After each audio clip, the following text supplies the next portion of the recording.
네, 사도행전 4장 36절에서 5장 2절까지 말씀 교독하겠습니다. 구브로에서 난 레위족 사람이 있으니 이름은 요셉이라. 사도들이 일컬어 바나바라, 번역하면 위로의 아들이라 하니,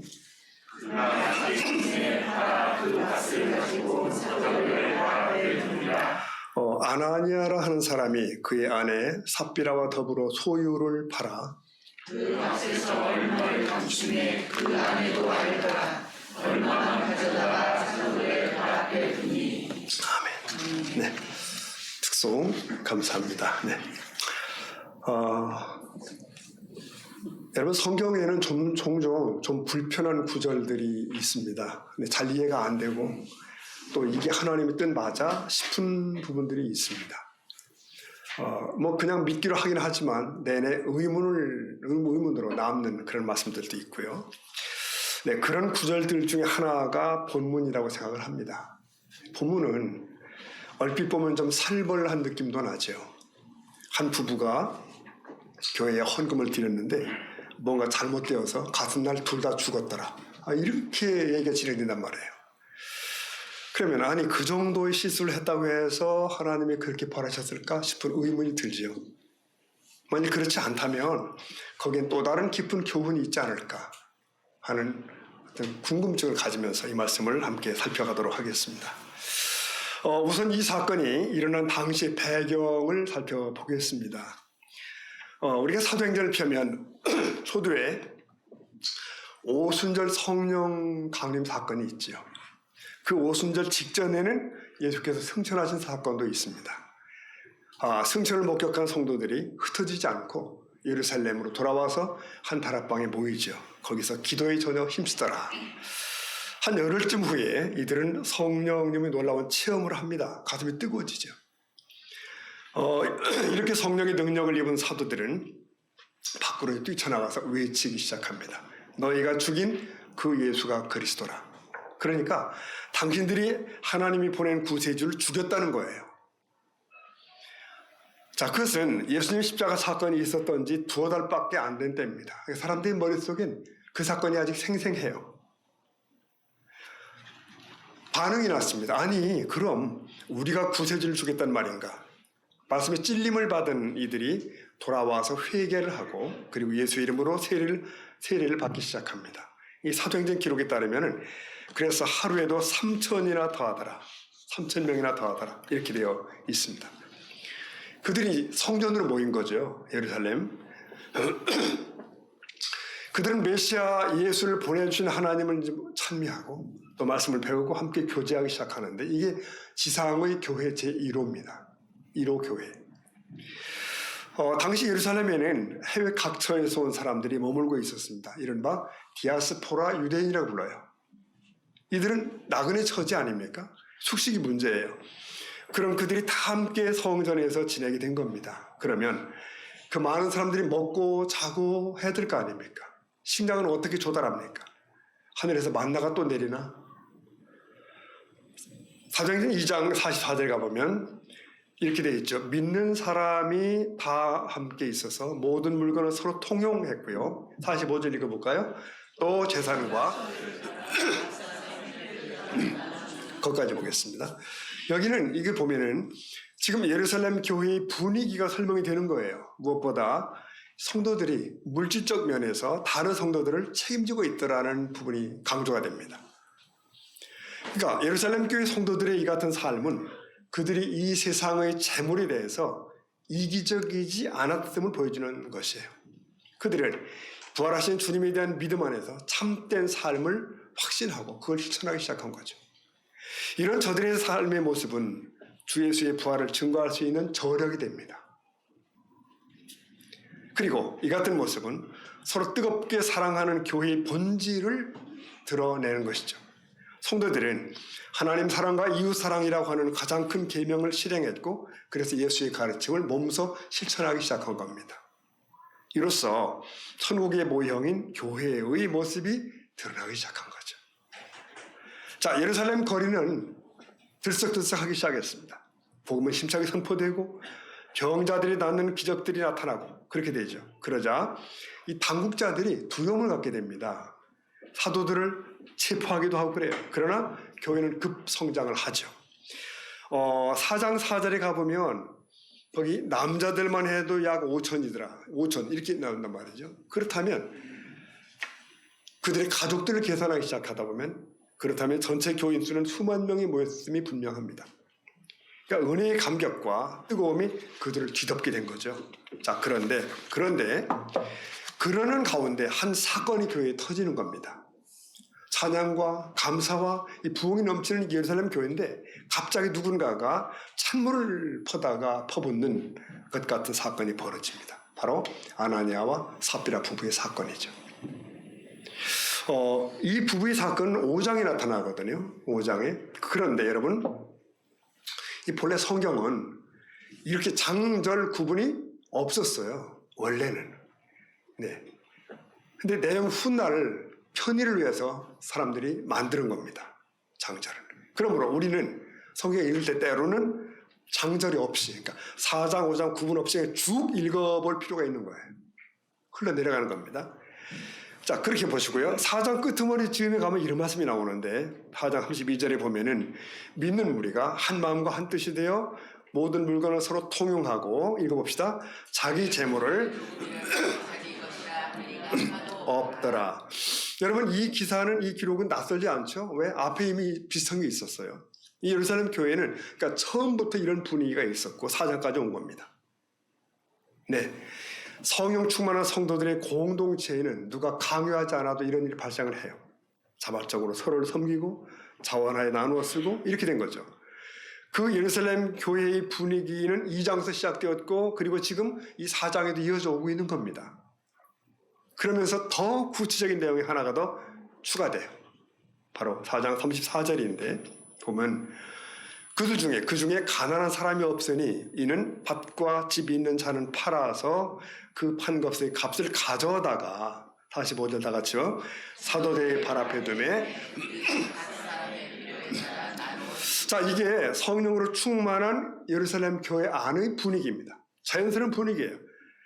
거기에는 가난해서 배고픈 자가 없다는 거죠. 왜? 자기 것을 서로 내놓았기 때문에. 예수님도 전에 그런 말씀을 하신 적이 있습니다. 천국이 너희 가운데 있느니라 그랬습니다. 그러니까 예루살렘 교회는 천국의 모형이란 말이 맞아요. 그러면 당시 교회에 모인 사람이 얼마 된다고요? 그게 뭐 몇십 명, 몇백 명이 아니고 수만 명이라고 봐야 됩니다. 그래서 우리는 거의 오병이어의 기적의 떡을 먹던 그 현장과 비슷한 광경이 여기서도 전개되고 있구나라고 느끼면 됩니다. 여러분 생각해 보십시오. 그렇게 물건과 재물을 통용하고 먹고 자고 그런다면 그러기 위해서 얼마나 많은 성도들이 헌신했을까? 뭐 자신의 것을 교회에 드리는 또 얼마나 많은 손길들이 있을까? 자원 봉사자가 많았을까? 이런 생각을 하게 됩니다. 여기서 성경은 그렇게 한 성도들 중에서 대표적으로 한 명을 지목하는 거예요. 네, 본문의 4장 36절이죠. 구브로에서 난 레위족 사람이 있는데 이름은 요이라. 사도들이 일컬어 바나바라고 했고 번역하면 우이로의 아들이라 했다. 그가 한 일 37절 다 같이 그가 밭이 있음에 두니라. 여기 보세요. 본명이 요셉이라는 사람이 등장을 합니다. 이 사람은 구브로 섬에 원래 살던 사람이에요. 거기 출생했는지도 몰라요. 그가 예루살렘에 왔고 예루살렘 교회에 합류합니다. 네. 근데 그는 자기 밭을 팔아서 가져다가 그것을 사도들 앞에 드렸다. 교회에 드렸다는 얘기거든요. 특히 그의 드림은 많은 이들에게, 성도들에게 귀감이 되었고 감동이 되었다. 그런 얘기입니다. 왜 그랬을까요? 그가 밭을 팔아 드림도 귀하지만 분명히 그의 언행은 따뜻했을 겁니다. 그를 만나면 누구나 새 힘을 얻고 그랬을 거예요. 왜 그렇게 말할 수 있죠? 사도들은 특별히 이 사람의 별칭을 만들었습니다. 뭐죠? 네, 바나바입니다. 위로자란 뜻이죠. 위로자. 한국교회식으로 말하면 권사님입니다. 옆에 권사님 계시죠? 네, 권사님.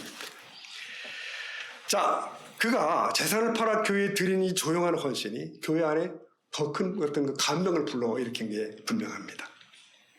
사실 이 바나바를 추적해 보면 훗날에도 이 초대교회에서 굉장히 중요한 역할을 감당합니다. 예컨대 예루살렘 교회가 파송해서 안디옥에 가서 이제 사역을 하게 되는데 그때의 바나바를 이렇게 설명해요. 사도행전 11장 보면은 23절에 바나바는 착한 사람이요 성령과 믿음이 충만한 자라 이에 큰 무리가 죽게 더하더라 이렇게 됩니다.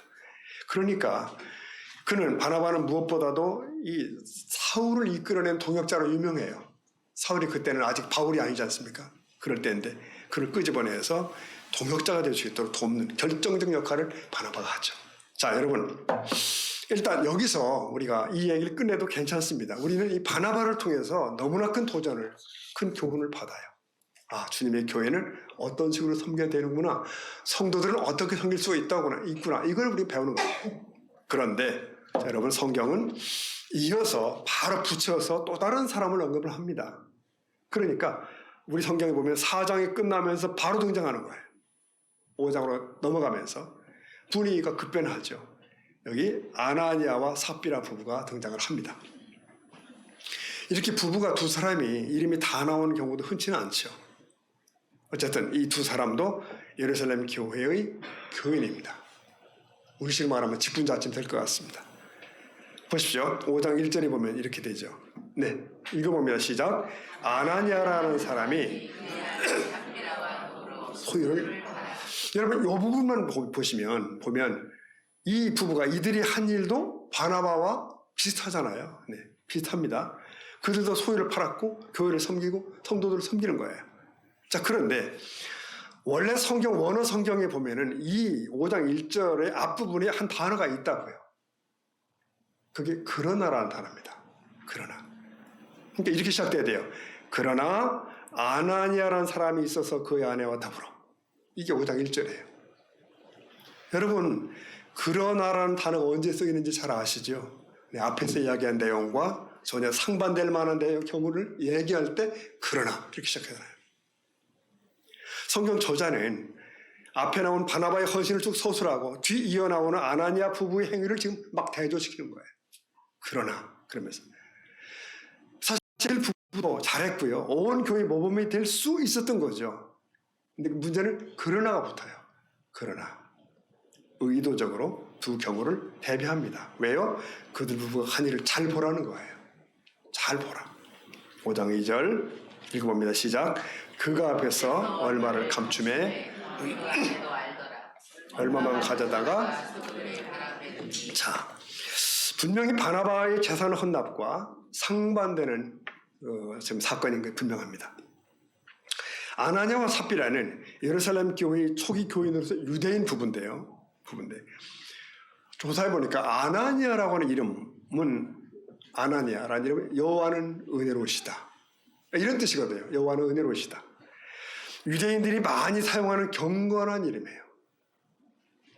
그 안에 삽비라는 또 이름은 청옥이라는 뜻입니다. 청옥. 순전한 보석이라는 뜻이죠.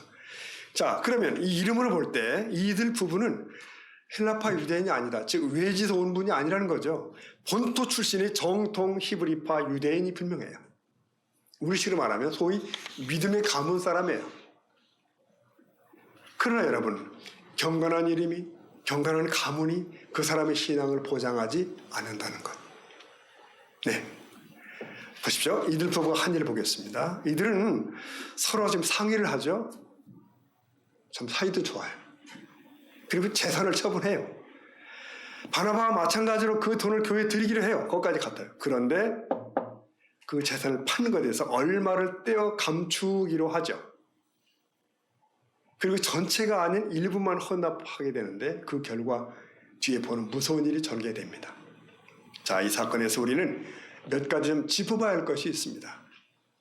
첫 번째 우리가 눈여겨볼 것은 그들의 동기입니다. 동기. 왜 이 부부는 자신들의 소유를 팔아서 교회에 헌납을 했을까 하는 부분입니다.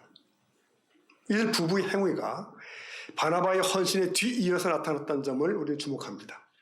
그들은 바나바의 향기로운 헌신을 보았죠. 목격했죠. 그리고 바로 시샘이 발동한 것이 분명합니다. 아니 그것을 거룩한 도전으로 받으면 얼마나 좋았을까요? 거룩한 교훈을 받으면 얼마나 좋아요. 근데 그것을 시샘의 이유로 삼습니다. 바나바가 받는 사람들의 찬사가 너무 부러운 거예요. 너무 부러워. 그래서 그 시샘이 명예욕으로 이어지죠. 나도 그렇게 하여 사람들의 칭송을 받아야 되겠다. 그러니까 이 부부의 헌신의 동기는 믿음과 사랑에 있던 것이 분명 아닙니다. 사람들 앞에서 주목받고 칭찬받기를 원했어요. 그것은 어리석은 명예욕이고 허영심입니다. 사랑하는 성도 여러분, 교회를 섬기는 헌신은 귀하죠. 네, 성도들을 섬기는 일은 가치 있습니다. 그럼에도 그 동기는 더 중요합니다. 하나님의 눈이 아닌 사람들의 눈을 염두에 두어서는 안 된다는 뜨거운 교훈을 줍니다. 여러분, 유대인들은 자선과 기도와 금식을 3대 덕목이라고 해서 무지 중요하게 여겼습니다. 유대인 경건 생활이 3대 덕목. 예수님께서도 이 바리새인들이 그걸 할 때 인정하셨어요. 그것을. 다만 예수께서 바리새인들을 지적하신 것은 그 아름다운 일들을 나쁜 동기에서 행했다는 거예요. 자기들의 의의를 드러내는 수단으로 했다는 거죠. 유명한 영국의 시인이죠. T.S. 엘리어트라는 사람이 있어요. 그가 이런 말을 남긴 걸 봤습니다. 인간을 향한 사탄의 마지막 유혹은 올바른 목적을 잘못된 동기로 수행하게 하는 것이다 라고 했습니다. 올바른 목적을 잘못된 동기로 행하도록 하는 것, 그게 사단의 일이라고. 네, 여러분, 우리는 선하고 아름다운 일들이 어떻게 잘못된 동기로 수행되는가를 주의할 필요가 있습니다. 그리고 우리 신앙생활에서 행여 그런 불순한 찢기들을 제거하는 그 용기가 필요한 줄로 믿습니다. 예수님이 경고를 들어보시겠어요? 마태복음 6장 1절 보면 사람에게 보이려고 그들 앞에서 너의 의의를 행하지 않도록 주의하라. 다 같이 그리하지 아니하면 네, 사람에게 보이려고 너의 신앙을 자랑하지 않도록 주의하라. 주님의 이 말씀은 굉장히 중요합니다. 이 말씀을 한마디로 우리의 경건 생활을, 우리의 교회 생활을 사람에게 보이기 위해서 하지 말라는 말씀을 하는 거예요. 오직 은밀한 중에 계신 하나님 앞에서 하라는 것입니다. 여러분, 아멘입니까? 아멘. 아나니아 부부의 첫 문제는 그릇된 동기의 헌신이었다 라고 정리할 수 있습니다. 자, 이 첫 번째 문제가 시샘으로 작동한 명예욕이었다면 두 번째로는 뭘까요? 두 번째 문제는 선한 일에 묻어 들어온 탐욕이라고 보겠습니다. 선한 일에 묻어 들어온 탐욕입니다. 아나니아 부부는 교회에 꼭 전 재산을 드려야 했는가? 그렇지 않습니다. 베드로 사도가 아나니아를 책망한 말 한번 들어보십시오. 5장 4절에 보면은 땅이 그대로 있을 때에는 내 땅이 아니며 판 후에도 내 마음대로 할 수가 없더냐. 그 다음 어찌하여 이 일을 내 마음에 두었냐. 자, 아나니아는 자신의 재산에 대해서 이의무의로 사용할 권리가 있었어요. 네. 따라서 재산 일부를 남겨두고 나머지를 바친다고 해서 잘못된 것이 없죠. 아니, 재산을 드리지 않았다고 해서 뭐 문제될 것 없는 겁니다. 초대교회 성도들의 재산 헌납 행위는 절대로 강요된 것이 아닙니다. 강제가 아니죠. 개인의 결단에 대한 자발적인 것이었어요. 따라서 저들은, 이 부부는 그 소유를 자신의 마음대로 할 권리가 있었던 거죠. 그럼에도 불구하고 이 부부는 재산의 일부를 몰래 감추죠. 탐욕이 발동합니다. 특히 5장 2절을 보면은 거기서 그 값에서 얼마를 감추매라는 단어가 있죠, 여러분. 여기서 감추매라고 하는 단어에서 우리는 구약의 한 사건을 상기하게 됩니다. 이스라엘이 아이성을 함락시키려 할 때 아간이라는 자가 전리품의 일부를 몰래 취하죠. 네. 취하다는 이 히브리 말과 동일한 단어가 여기서 감추매라고 되어 있습니다. 같은 단어예요. 이스라엘의 가나안 정복이 하나님의 약속대로 순조롭게 진행이 됩니다. 그런데 여리고 승리에 이어진 야이성 전투에서 이스라엘이 참패하죠. 웬일입니까? 하나님의 승리 보장의 허군가? 이방 땅을 하나님의 백성으로 채우려는 그 계획을 바꾸셨나? 네. 패배의 원인이 있어요. 바로 아간이 전리품을 횡령했더라. 그러니까 아간의 탐욕은 하나님의 명을 어긴 것이에요. 공동체 전체를 위기로 몰아넣은 거죠. 사도행전의 저자는 예루살렘 교회의 아나니아의 죄가 구약의 아간의 죄악과 같은 류의 것이었음을 지금 얘기하는 것입니다. 드러내고 있습니다.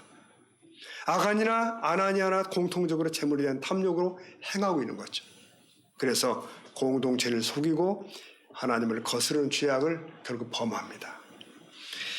아나니아를 향한 사도 베드로의 말씀 5장 4절의 끝부분을 다시 보면 어찌하여 이 일을 내 마음에 두었느냐? 사람의 거짓말한 것이 아니고요. 뭐죠? 하나님께 했다는 거예요. 이게 하나님.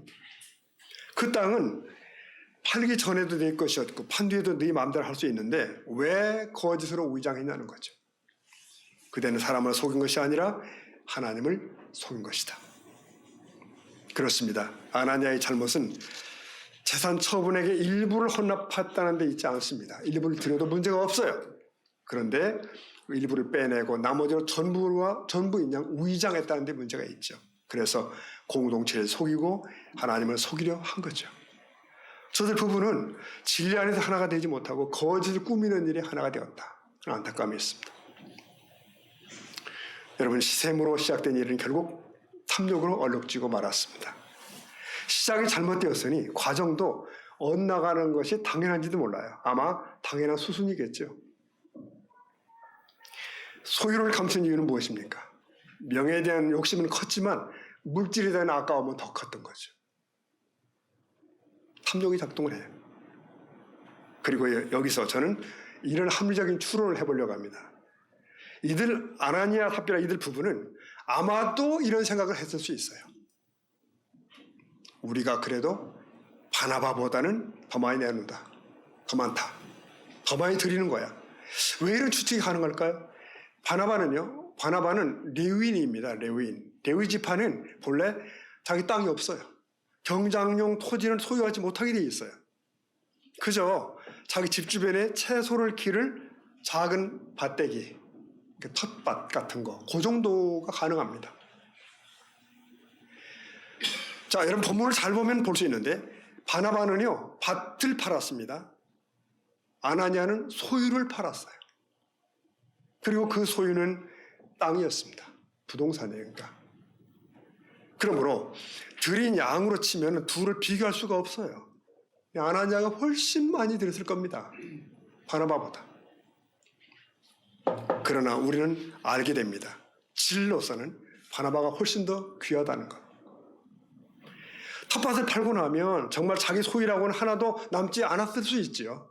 바나바는. 그러나 소유한 부동산 중에서 일부를 파는 아나니아와는 사정이 완전히 다른 거예요.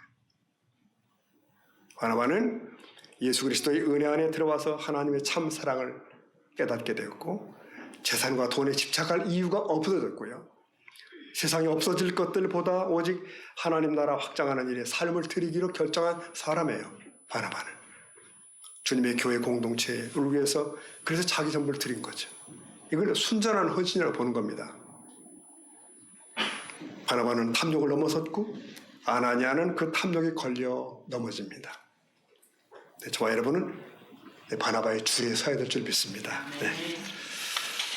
자, 아나니아 부부가 중벌을 받게 되는 세 번째 이유라고 할까요? 그 일은 무엇보다도 단순한 죄악이 아니었다는 거예요. 사단의 도구화되었다는 점이 있습니다. 그는 바나바처럼 전 재산을 교회에 드렸대라고 하는 찬사를 받으려고 했어요. 따라서 자신의 재산 처분의 일부를 마치 전부인 것처럼 거짓으로 꾸몄죠. 그릇된 동기 행위는 급기야 탐욕으로 망가지고요. 그런데 이 행위는 단순히 사도 베드로를 속인 차원을 넘어섭니다. 초대교회 공동체 전체를 속인 거예요. 그리고 그 배후에 계시는 하나님과 성령을 기만하고 모독하는 것으로 성경은 분석합니다. 앞에서 구약 아간의 사건을 언급했잖아요. 여기 예루살렘 교회와 그때의 아이성과의 전투는 의미상 겹칩니다. 두 사건은 많이 흡사해요. 자, 이스라엘은 그때 약속의 땅 가나안의 발을 막 들여놓고 있었죠. 가나안 족의 성을 정복함으로 새 역사가 시작이 되는 거예요.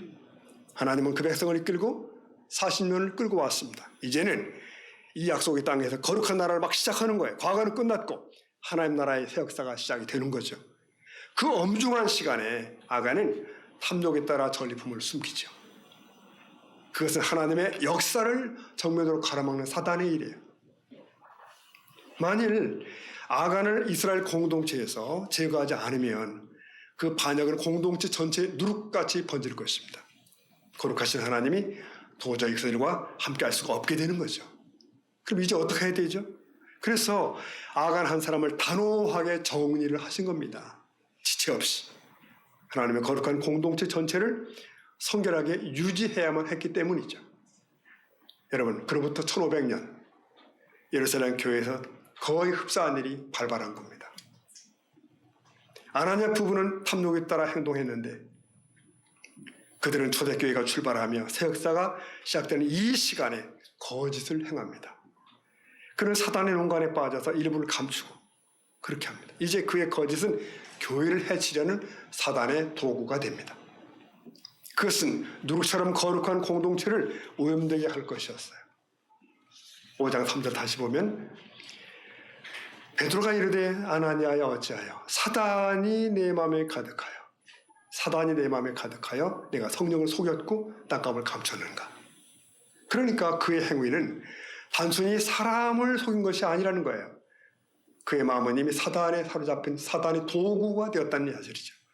그러기에 하나님의 단호한 심판은 결코 피할 수가 없습니다. 거룩한 공동체를 오염시키려고 하는 사단의 계략을 제거하신 거죠. 여러분, 그렇습니다. 아간의 사건이나 아나니아의 사건은 시차는 있지만 그 위험성은 너무나 흡사한 거예요.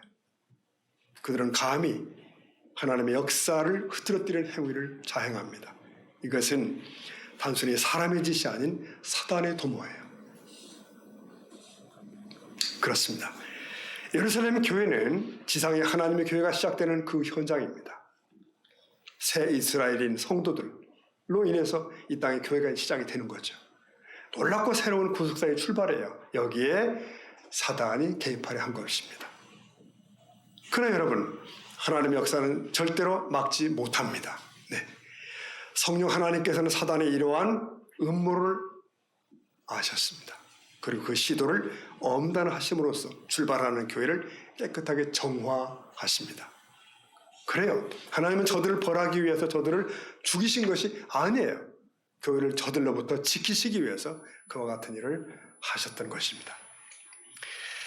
아나니아와 삽비라가 그와 같은 거짓된 자세로 교회에서 큰 직분을 만일 맡았다고 한다면, 감당케 된다면, 네, 예루살렘 교회는 심각한 위기가 도래했을 겁니다. 그들은 사단의 도구였거든요. 사람들은 그걸 알지 못하지만 하나님께서는 그것을 너무나도 분명하게 아셨어요. 그래서 급하게 아나니아와 삽비라를 심판하십니다. 여기서 우리는 교회를 지키시려고 하는 하나님의 강한 의지를, 하나님의 열심을 발견할 수가 있습니다. 그 하나님과 함께하는 저와 여러분, 우리 교회가 될 수 있기를 축복합니다. 오늘 말씀을 이렇게 정리하겠습니다. 오늘 우리는 바나바의 헌신과 아나니아의 오염된 행위를 대비시키고 있습니다. 그들은 같은 시대에 살았고 같은 교회에 속한 사람들이에요. 아마 같은 직분자들일 겁니다. 심지어 비슷한 헌신을 합니다. 자기 소유를 팔아서 주의 일에 참여한 거죠. 그럼에도 그 결과는 천양지차가 되었습니다. 한쪽은 영혼과 영광이에요. 다른 쪽은 저주와 죽음입니다. 이 아나니아의 헌신의 동기는 오염되었고 희생이요 명예욕과 탐욕으로 점철되죠.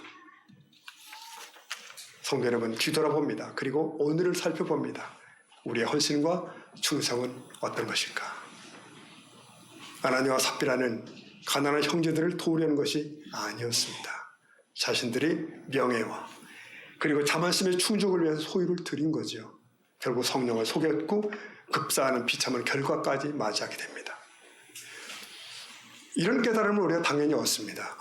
오늘도 믿음에서 우러나오지 않는 위선된 헌신이 있다면 하나님은 받지 않으시겠구나. 순간적인 허영이나 자만에서 비롯되는 구제나 헌신의 위험성에 대해서도 경고합니다. 부디 순전한 헌신으로 주님만을 높이는 우리의 헌신이 될 수 있기를 축복합니다. 한 가지, 아나니아 삽비라는 부부잖아요. 둘 다 예루살렘 교회의 성도죠. 그러나 그들은 서로의 불신적인 모습을 서로 바로잡아 주기는커녕 오히려 공모를 합니다. 성령을 속이는 어리석은 일을 범하고 말죠. 이처럼 믿음으로 맺어진 부부도 때로는 영적으로 깨어있지 못하면 서로에게 죄를 부추기게 됩니다. 모쪼록 우리 성도님들은 주 안에서 서로에게 믿음의 동반자 되는 부부이기를 축복합니다. 이런 모습이야말로 신앙으로 맺어진 부부가 가져야 할 지구한 목표일 겁니다. 네. 자, 그 후 이제 어떻게 됐을까요? 아간을 제거한 후 이스라엘은 더 힘차게 가나안을 정복합니다. 끝내 승리합니다. 그 다음 아나니아를 부부를 제거한 초대교회는 어떨까요? 네, 더 힘찬 부흥으로 나갑니다. 이 사건의 결론을 본문은 이렇게 맺고 있습니다. 5장 11절 보면 읽어볼까요? 시작. 온 교회와 이를 듣는 사람들이 다 크게 두려워하니. 네, 모두에게 교훈이 되었다는 거예요. 모든 신자들이 하나님의 능력을 다시 보게 되었고 교회를 향한 하나님의 뜻을 다시 깨닫게 되었다. 진정으로 그분을 경외하게 되었다는 거예요. 그리고 사도들도 주님의 부활을 성령의 권능으로 더 증거하게 되었다는 거죠.